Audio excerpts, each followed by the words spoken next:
যদি কোনো বান্দা একবার জবান দ্বারা বলে সুবহানাল্লাহ, আল্লাহ পাক রব্বুল আলামিন জান্নাতের মধ্যে একটা গাছ রোপণ করে।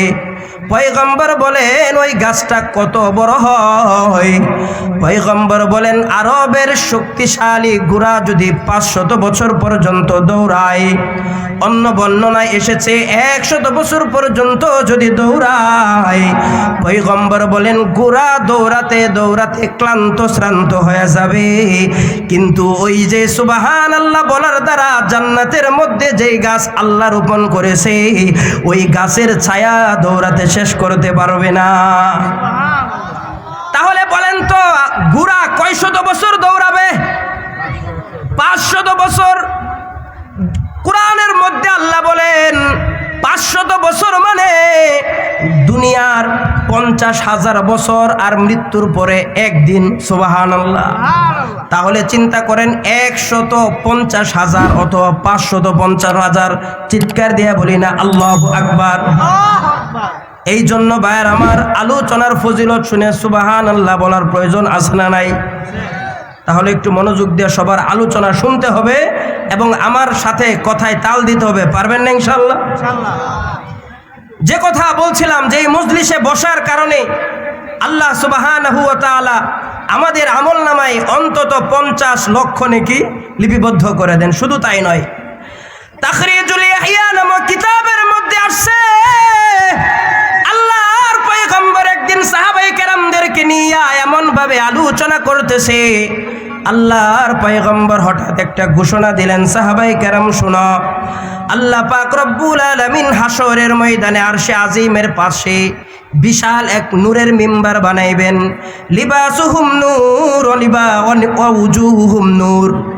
ওই নূরের মিম্বারে যারা বসবে তাদের চেহারা থেকে নূর চমকাইতে থাকবে, তাদের পোশাক থেকে নূর চমকাইতে থাকবে। বলি না সুবহানাল্লাহ। সাহাবায়ে কেরাম জিজ্ঞেস করলেন, মান হুম ইয়া রাসূলুল্লাহ, এমন সৌভাগ্যবান ব্যক্তিগুলো কারা? এমন কঠিন কিয়ামতের ময়দানে যেই দিন বাবা সন্তানের পরিচয় দিবে না, সন্তান বাবার পরিচয় দিবে না, মা সন্তানের পরিচয় কেউ কারো পরিচয় দিবে না, এমন এক কঠিন বিভীষিকায় মনে আল্লাহ এমন নূরের মিম্বার বানাইয়া কাদেরকে বসাইবেন? এমন দামি ব্যক্তিগুলো কারা? নবীজি বলেন 3টা গুণ যাদের মধ্যে থাকবে, ওই 3 গুণওয়ালা মানুষ আল্লাহ পাক রব্বুল আলামিন হাশরের ময়দানে আরশের পাশে বিশাল নূরের মিম্বারে তাদেরকে বসাই দিবেন। আমার সাথে একটু আওয়াজ দিয়ে বলেন কয় গুণওয়ালা? সবাই বলেন কয় গুণ? আল্লাহর পয়গম্বর বলেন 3 গুণ হলো আল মুতাজালিসুনা ফিল্লাহ, আল মুতাহাব্বুনা ফিল্লাহ। আল্লাহর পয়গম্বর বলেন 1 নাম্বার গুণ হলো দুনিয়ার মধ্যে যারা একজন আরেকজনকে ভালোবাসে আল্লাহর জন্য, ভাই ভাইকে ভালোবাসবে আল্লাহর জন্য, বন্ধু বান্ধবকে ভালোবাসবে আল্লাহর জন্য। কিন্তু এখন মানুষ মানুষকে ভালোবাসে না। যেখানে স্বার্থ আছে মানুষের ভালোবাসা সেখানে আছে, স্বার্থ নাই তো মানুষ আপন বাবা মাকেও ফেলে দেয়। কথা বলেন ঠিক কিনা? নেতার পিছে মানুষ ঘুরে, বলেন তো কিসের কারণে? স্বার্থের কারণে। স্বার্থ যতক্ষণ আছে নেতার পিছনে থাকে, স্বার্থ শেষ তো নেতা হেলিকপ্টার নিয়ে বিদেশ পালায় যায়। কথা বলেন ঠিক কিনা আমার ভাই? আপন বোন বাড়িতে আসে, কথা বলে না, কারণ সম্পদ দিতে হবে। আপন ভাই কথা বলে না, প্রতিবেশী কথা বলে না, স্বার্থে আঘাত লেগেছে। আল্লাহর পয়গম্বর বলেন উম্মত শুনো, আল মুতাহাব্বুনা ফিল্লাহ, দুনিয়ার মধ্যে যদি একজন আরেকজনকে ভালোবাসতে পারো আল্লাহর জন্য, তাহলে তোমার 1 নাম্বার গুণ হাসিল হয়েছে।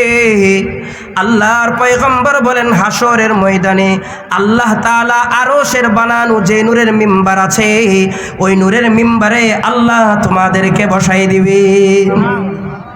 2 নাম্বার গুণ হলো আল মুতাওয়াজিরুনা ফিল্লাহ। নবীজি বলেন যারা দুনিয়ার মধ্যে একজন আরেকজনের সাক্ষাতে যাবে আল্লাহ তাআলার জন্য, আওয়াজ দিয়ে বলেন আপনারা এখানে এসেছেন মাহফিল শেষে বিরিয়ানি দেবে এই জন্য? বলেন তো কার জন্য? আরো জোরে বলেন না কার জন্য? পার্শ্ববর্তী একটা মানুষ অসুস্থ হয়েছে, আল্লাহ তাআলার জন্য যদি যান, আল্লাহর পয়গম্বর বলেন আপনার দ্বিতীয় নাম্বার গুণ হাসিল হয়েছে। আল্লাহ তাআলা হাসরের ময়দানে ওই আরশের পাশে বানানো নূরের মিম্বারে আল্লাহ আপনাকে বসাই দিবে। তৃতীয় নাম্বার গুণ হলো আল মুতাজালিসুনা ফিল্লাহ।